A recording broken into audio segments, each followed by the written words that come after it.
Hi students welcome to English Adda. आज आम +3 second year third semester English literature पिला एक क्वेश्चन आनीचे। से क्वेश्चन टी third semester exam English literature third semester exam बहुत इंपोर्टाट। तो यही क्वेश्चन टी कोर फाइव जो English third semester English honours core 5 रे जो विषय गुड़िक अच्छी से विषय गोटे क्वेश्चन आनी poetry written during the 1798 AD to 1837 AD known as romantic poetry. तमें जानिछ जे आम रोमांटिक एरा 1798 रु आरंभ होइछि मान था आरंभ होइछि एवं 1837 रे यह समाप्त होइछि। तो 1798 मसीह 1837 मसीहा मध्य जो सब पोएट्री लिखागला से आम रोमांटिक पोएट्री कही था। Literary legends also term romantic poetry as the return to native. Literary legends जो माने सब रही बड़ बड़ लिटरेरी स्कॉलर्स से रोमांटिक पोएट्री कौन रिटर्न टू नेटिव कौन पाई रिटर्न टू नेटिव कहगला से आगे को देखा। Romantic poetry is the reaction against the age of enlightenment. Romantic period का कौन कार एगेंस्ट रिएक्शन गोटे का क्यों जिनस प्रति गोटे कौन प्रतिक्रिया एज ऑफ एनलाइटेनमेंट रे जो सब प्रकार थीम जो सब प्रकार कौन कहल जिस्ट को लेकिन लिटरेचर लिखा जाउथिला तार उल्टाटा होता रोमांटिक पीरियड रे। तो एज ऑफ एनलाइटेनमेंट रे जो सब जिनस को नहीं पोएट्री लिटरेचर लिखा जाउथिला पोएट्री प्रोज नोवेल जहाँ सब लिखा होता ताहार विपरीत को थीम को से कौन थीम को जो कौन ताको व्यवहार करी तार अपोजिट रे जहाँ सब व्यवहार करी लिटरेचर लिखागला को period romantic period. Before the romantic period, reasoning was given more importance, and in the romantic age, romantic poets stressed on imagination, passion, emotion, nature, and life of common men, which became the features of romantic poetry. माने romantic period पूर्वर माने reasoning को बहुत importance दिया जाता जमी as of enlightenment रे से माने रीजन को बहुत ग्रहण करते जे फैक्ट रीजन कारण कौन कारण से कारण को लेकिन ही से लिटरेचर लिखुले। किंतु रोमांटिक पीरियड रे तार उल्टाटी रोला तार तार तार तार opposite it is quite opposite. तो रोमांटिक एज रे सब क्या स्ट्रेस करी लिखा जाउथला ना इमेजिनेशन को रोमांटिक एज रे कौन ग्रहण करा जाउथिला। पैशन इमोशन आम इमोशन को व्यवहार कर लिटरेचर लिखा जाउथला। नेचर रोमांटिक एज पिला माने नेचर माने बहुत बहुत ही व्यवहार होची नेचर को। विलियम वर्ड्सवर्थ आमर जे कि रोमांटिक एरा रो कौन रोमांटिक एज रो फाउंडर बोली माना जाए से होचंती नेचर पोएट। से नेचर को बहुत कौन सेंटर करके लिटरेचर लिखिछंती। एवं लाइफ ऑफ कॉमन मैन से माने लाइफ ऑफ कॉमन मैन करो लाइफ को लेकिन लिटरेचर लिखा जाऊ थिला जाके रोमांटिक पोएट्री फीचर सब रहीगला रही। Romantic age was highly influenced by the ideas of French revolution. Romantic age मध्य का द्वारा इन्फ्लुएंस्ड होइथिला का द्वारा प्रभावित होइथिला the ideas of French revolution. 1789 मसीह 1789 कौन फ्रेंच रेवोल्यूशन चली फ्रांस रे। तो यह प्रभावित बहुत मात्रा रे करिथिला रोमांटिक। हाँ ये गोटे कथा कह फ्रेंच रिवोल्यूशन यार आ गोटे क्वेश्चन आसो जे how French revolution impact on romantic poetry किंबा लेख write a note on the impact of French revolution on romantic poetry किंबा रोमांटिक लिटरेचर या ऊपर गोटे क्वेश्चन आसो। यही क्वेश्चन को लेकिन गोटे वीडियो बनैबी आम आलोचना करवा बुझा। Then romantic poets such as William Wordsworth and Coleridge supported the ideas of French revolution. William Wordsworth and Coleridge କ'ଣ କରିଥିଲେ ଫ୍ରେଞ୍ଚ ରିଭଲ୍ୟୁସନକୁ କ'ଣ କରିଥିଲେ ସପୋର୍ଟ କରିଥିଲେ such as freedom of an individual. Publication of lyrical ballads in 1798 by William Wordsworth and S.T. Coleridge inaugurated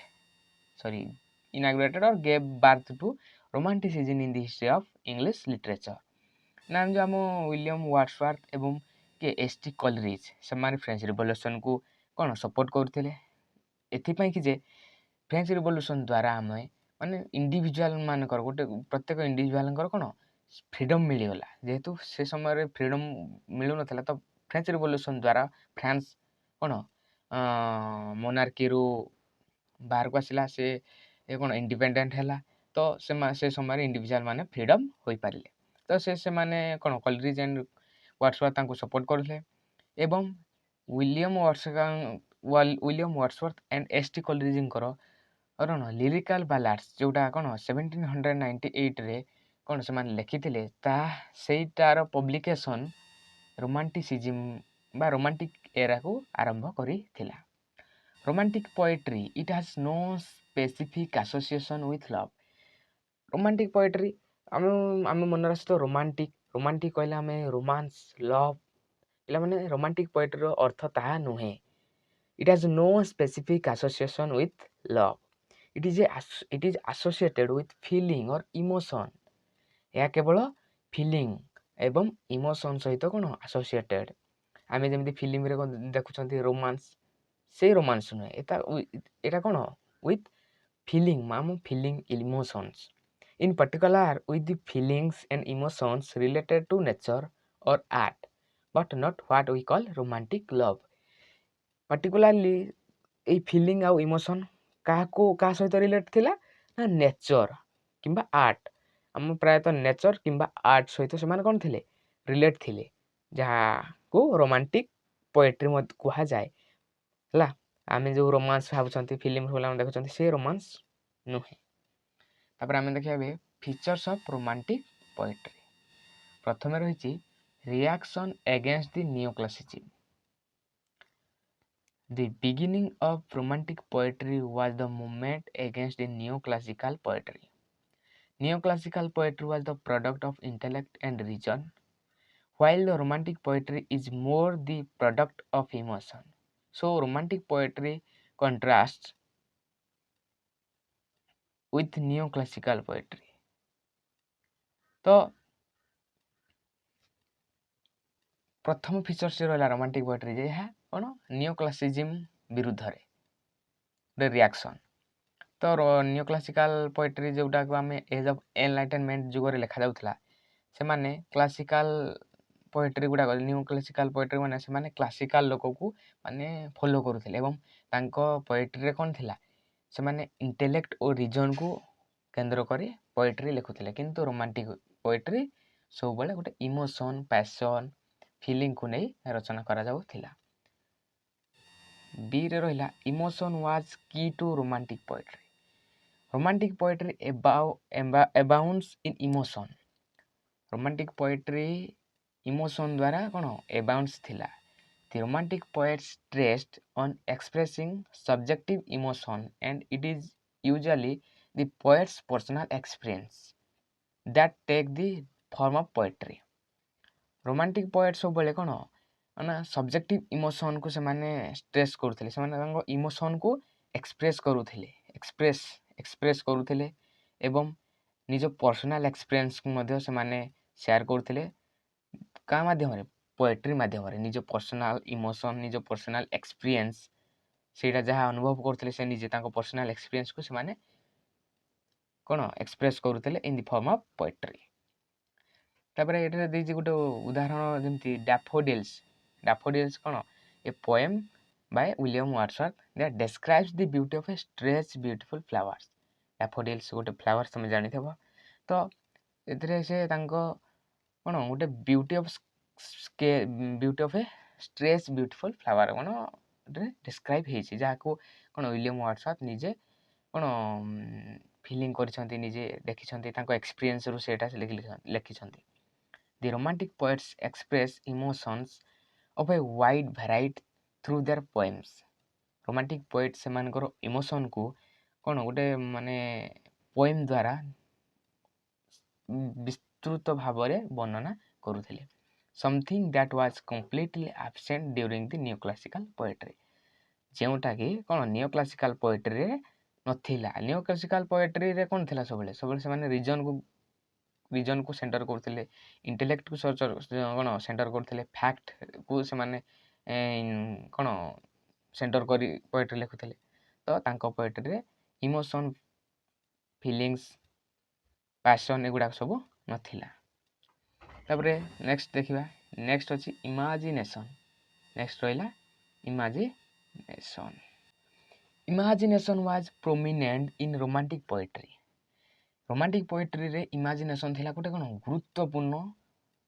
ଗୁରୁତ୍ୱପୂର୍ଣ୍ଣ ଜିନିଷ, ଗୋଟେ ଗୁରୁତ୍ୱପୂର୍ଣ୍ଣ ପ୍ରୋମିନେଣ୍ଟ ପୁରାପୁରି ମୁଖ୍ୟ ଥିଲା ଇମାଜିନେସନ୍। Apart from emotions, the poets of romanticism also indulged in plenty of imagination and mysticism in their poems. ସେମାନେ କ'ଣ ଇମୋସନ୍କୁ ବ୍ୟତୀତ ଇମାଜିନେସନ୍କୁ ମଧ୍ୟ ସେମାନେ କ'ଣ ବହୁତ ସୁନ୍ଦର ଭାବରେ ବର୍ଣ୍ଣନା କରୁଥିଲେ ଏବଂ ତାଙ୍କ ପୋଏଟ୍ରିରେ ଇମାଜିନେସନ୍ ଏବଂ ମିଷ୍ଟିଜିମ୍ ଦେଖିବାକୁ ମିଳୁଥିଲା। Works of S T Coleridge such as the Rime of Ancient Mariners and Kubla Khan showcase the poet's brilliance in creating a world of imagination. S.T. କଲେରିଜଙ୍କ କୁବଲା ଖାଁ ପିଲାମାନେ କୋର୍ 5ରେ 3rd ସେମିଷ୍ଟାରରେ ଅଛି।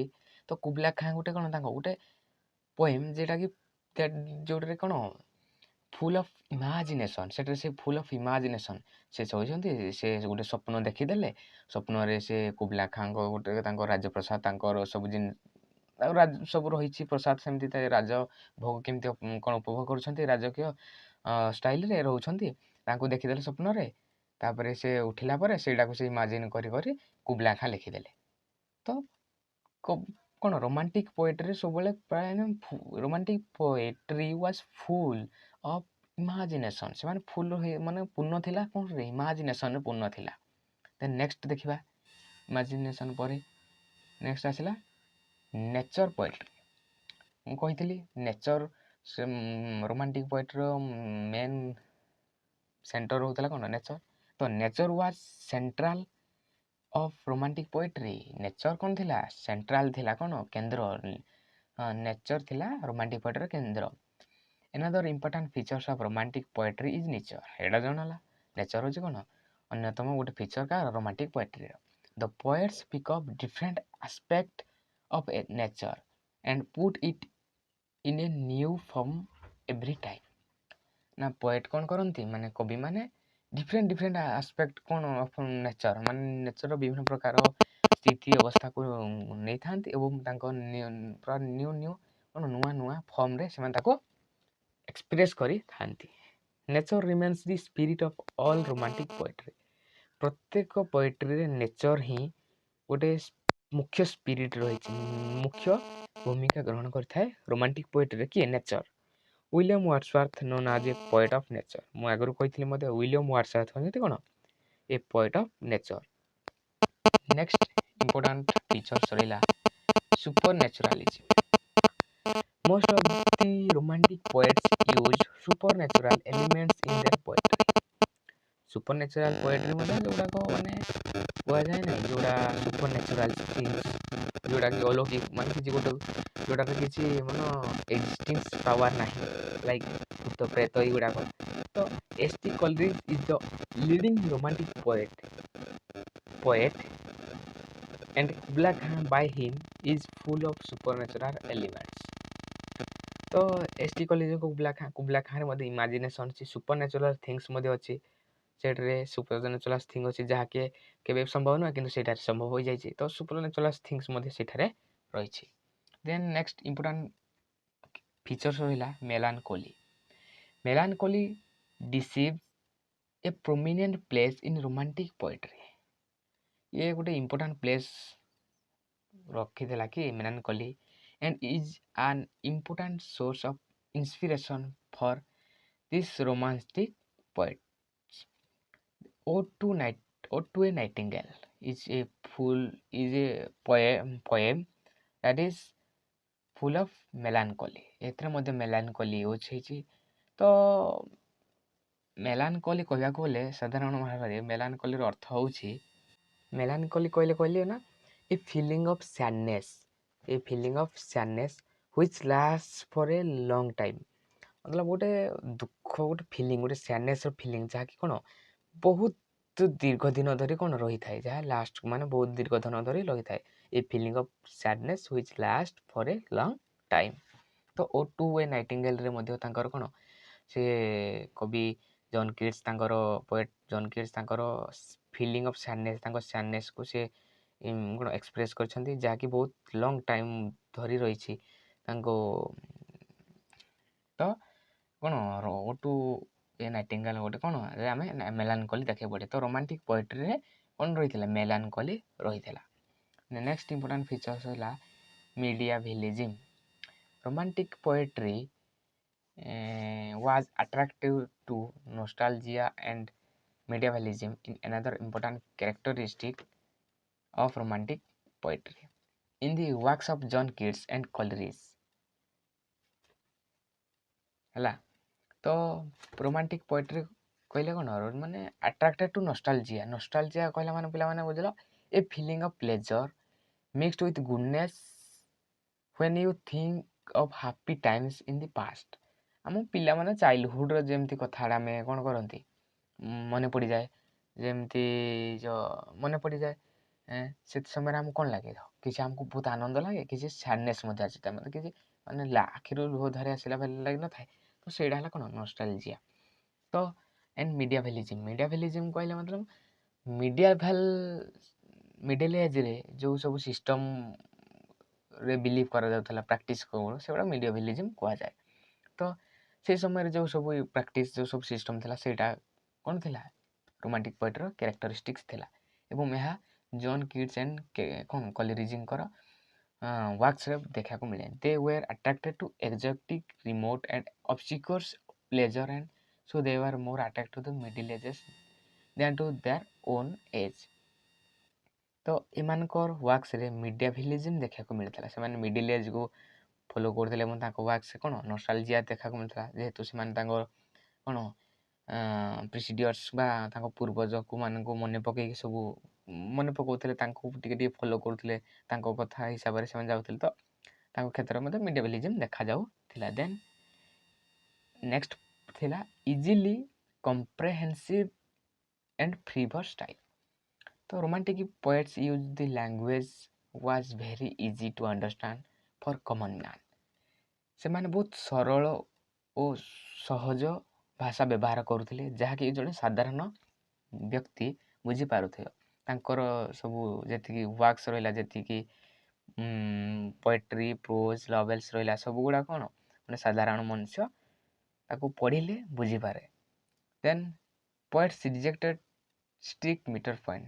ସେମାନେ କୌଣସି ପ୍ରକାର ଷ୍ଟ୍ରିକ୍ଟ ପୋଏଟିକ୍ ମିଟର ବ୍ୟବହାର କରୁନଥିଲେ, ଯେଉଁଟାକି ମାନେ ବହୁତ କ୍ଲିଷ୍ଟ ୱାର୍ଡ଼ ବ୍ୟବହାର କରୁନଥିଲେ, ବମ୍ବାଷ୍ଟିକ୍ ୱାର୍ଡ଼ ୟୁଜ୍ କରୁନଥିଲେ, ଯାହା ସେମାନେ ସରଳ ସହଜ ଭାଷା ୟୁଜ୍ କରୁଥିଲେ, ଯାହାଦ୍ୱାରା ଜଣେ ସାଧାରଣ ମଣିଷ ମଧ୍ୟ ସେମାନଙ୍କର ୱାର୍କସକୁ ତାଙ୍କର କୃତିତ୍ୱକୁ ପଢ଼ିପାରିବ। ଏବଂ ଜଣେ ସାଧାରଣ ମଣିଷ ତାଙ୍କ ଲିଟରେଚର୍ ତାଙ୍କ ୱାର୍କସକୁ ପଢ଼ିଲା, ତାଙ୍କର କୃତିତ୍ୱକୁ ପଢ଼ିଲା, ତ ସିଏ ତା ସହିତ ସେତିକି କନେକ୍ଟେଡ଼୍ ହେଇଯିବେ।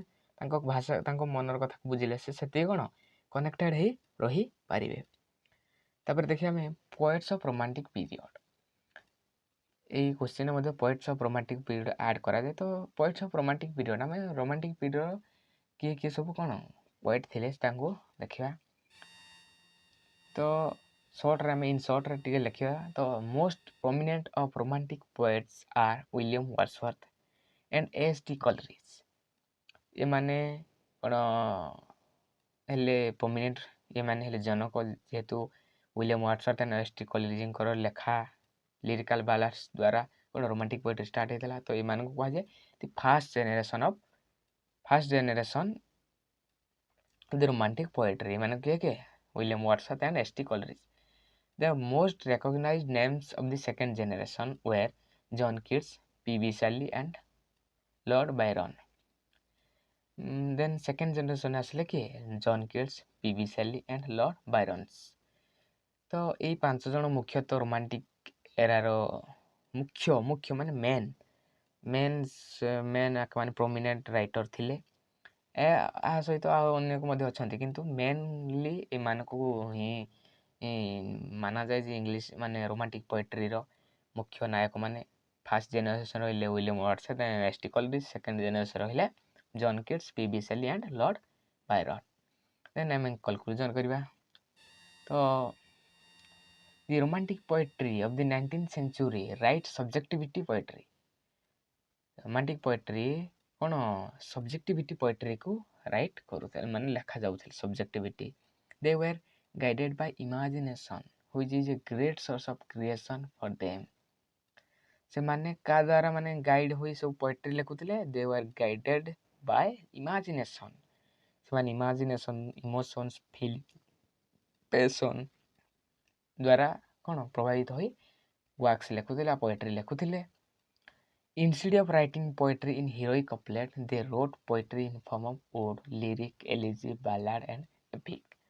तो रोमांटिक पोएट्री बा रोमांटिक लिटरेचर सबू केउ फॉर्म रे लिखा जाउथला? In the form of ode रे लिखा जाउथला, लिरिक रे लिखा जाउथला, एलिजी रे लिखा जाउथला, बालाड रे लिखा जाउथला, एपिक फॉर्म रे लिखा जाउथला।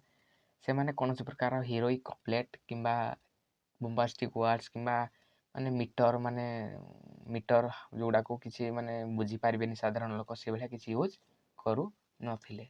ତ ଏ ଥିଲା ରୋମାଣ୍ଟିକ୍ ପୋଏଟ୍ରିର ଫିଚର୍ସ। ଏଇଟା ଗୋଟେ exam point of view important question, ତ ଏହାକୁ ଟିପି ନେବ।